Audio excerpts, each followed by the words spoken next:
Hello दोस्तों, welcome to motivational talk with मी।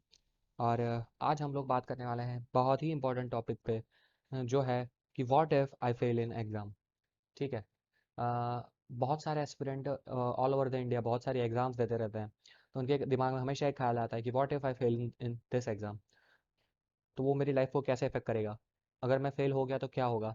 आज हम उन सभी चीज़ों पे ध्यान देने वाले हैं। ठीक है। तो जैसे ही मैं किसी बंदे को पूछता हूँ या जनरलाइज हम बात करते हैं कि what if I fail in exam, तो पहला क्वेश्चन मुझे आता है कि भैया आप कौन कौन सी एग्ज़ाम्स की बात कर रहे हैं। तो मैं इस एग्ज़ाम की बात कर रहा हूँ, मैं इस एग्ज़ाम की बात कर रहा हूँ, मैं इस एग्ज़ाम की बात कर रहा हूँ, और मैं इस एग्ज़ाम की बात कर रहा हूँ। और इसके अलावा भी बहुत सारी एग्ज़ाम्स है, मैं उन सब की बात कर रहा हूँ। ठीक है। कोई भी एग्ज़ाम हो, ये सारी एग्जामों को कवर कर रहा है कि कोई भी एग्जाम में अगर मैं फेल होऊंगा तो क्या होगा। ठीक है। What if I fail in exam. तो आंसर है nothing. Nothing is going to effect if you fail in the exam. ये बात आपको लग रहा होगा कि यार क्या बोल रहे हो भैया, लेकिन ये बात सही है। कुछ भी आपकी लाइफ इफेक्ट नहीं होने वाली है। ठीक है। Failure is a part of an process. Failure failure is nothing but a process of a success. Failure is a part of life. ठीक है।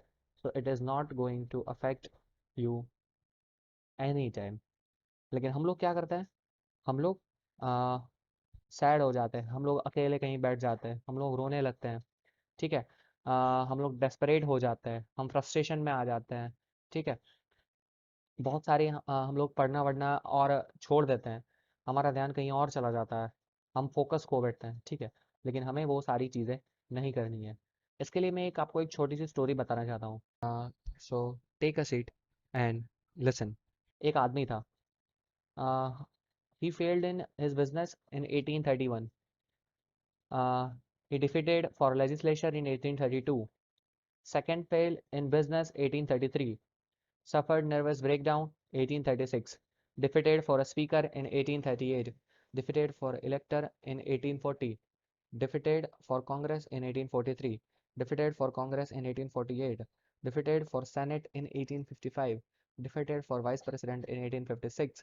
Defeated for Senate in 1858. And elected as a president in 1860. Now tell me, इतने ज़्यादा failures होने के बाद वो बंदे ने हार नहीं मानी। और अल्टीमेटली आप देख सकते हो 30 ईयर का फेलियर पीरियड था उसका, लेकिन ultimately he will be the president of the most powerful country in the world. और आपको काफ़ी लोगों ने ये स्टोरी भी सुनी होगी।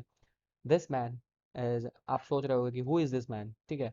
This man is none other than Abraham Lincoln, and he served as most loved prime minister of a United States of America। ठीक है। इसके अलावा मैं एक और स्टोरी सुनाना चाहता हूँ आपको। ये ट्रू स्टोरी है जो मैंने खुद फील की है, मेरे फ्रेंड की, बहुत ही मेरा एक क्लोज फ्रेंड था। He failed in JEE exam in 12th। So he didn't get a good college, अच्छी कॉलेज नहीं मिली उसे। फिर एक कॉलेज में गया, वो कंप्यूटर इंजीनियरिंग फील्ड उसने सिलेक्ट की। Again he failed in first semester and second semester also. ठीक है। But what he did, he didn't give up. उसको कोडिंग अच्छा लगता था, ही लाइक दैट। तो उसने उसमें स्टेप्स फॉलो किए, उसने अपना पैशन परस्यू किया, और today he is a great software engineer, और he is earning a good amount of money. Similarly, one of my friend in the time of 12th, he failed miserably in this 12th exam, board exam. Miserably, like nothing, like anything, he failed। ठीक है। 12th के exam में उसके बहुत ही खराब percentage आए, लेकिन कुछ कॉलेज उसने ज्वाइन कर ली। बट क्या किया उसने, उसने उसका पैशन फॉलो किया। उसने अपना स्टेप्स सक्सेस का खुद का बनाया। ही लाइक्स फोटोग्राफी, और उसने फोटोग्राफी सेलेक्ट की, और now he is one of the great photographer in all over my state. So that's a good sign. He didn't give up. ठीक है। मे बी आप लोग का आप लोग इंजीनियरिंग के लिए प्रिपरेशन कर रहे होगे, लेकिन you are not meant for engineering. ठीक है। You are meant for something else. So हमारा काम क्या है, हमें हार नहीं माननी है। So don't feel pressured and just give your best. जैसे कृष्ण ने कहा था महाभारत में, ये कर्म किए जा, फल की चिंता मत कर। ठीक है। Always believe that failure is a success in progress. ठीक है। This is a very good and correct statement, so always believe that. And one thing, never ever give up. ठीक है, कुछ भी हो जाए हार नहीं माननी है। So that is it for this video guys. I hope आपको ये वीडियो पसंद आया होगा। लाइक, शेयर, सब्सक्राइब और कमेंट के लिए मैं नहीं बोलूँगा। क्यों? क्योंकि this is a motivational talk. अगर आप खुद से मोटिवेशन फील करोगे तो आप सब्सक्राइब करने ही वाले हो और लाइक करने ही वाले हो। ठीक है, तो नेक्स्ट बार मिलते हैं एक नए टॉपिक के साथ। तब तक के लिए धन्यवाद।